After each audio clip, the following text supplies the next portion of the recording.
Hi, in today's tutorial, I'm going to show you how to check your graphics card on the Windows 11. So the first thing that you would like to do, of course, is just go into your PC and open it. That contains, of course, your Windows 11.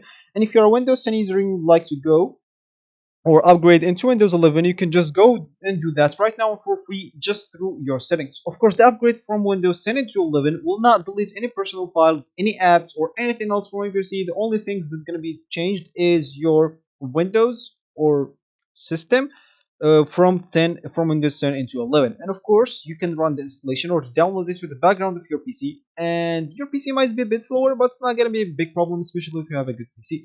And of course, once the download installation is done, you will be notified to restart or to reboot your PC, and when you do that, you'll find yourself with the Windows 11 ready to use.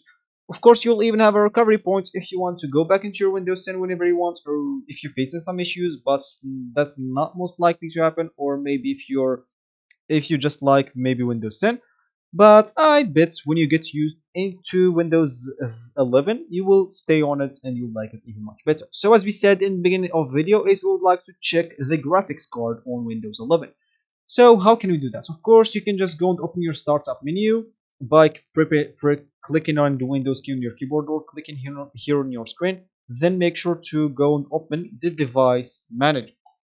Of course, you can go and open it through Control Panel if you want. You can just go Control Panel and then look for Device Manager and etc. But that is most quicker.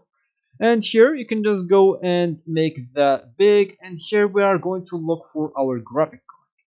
Now, what are we looking for? Sorry, is actually the display adapter. So you can just go and click wherever you want and press D, and that should take you into the D options. So here is it, the display adapter. Make sure to just click on this flash right here. And as you can see now, you can see your graphics card. For me, it's GTX 1660 Super, and of course, I will be good to go. So this is actually for this tutorial. I hope you like it. Thank you guys for watching. Goodbye.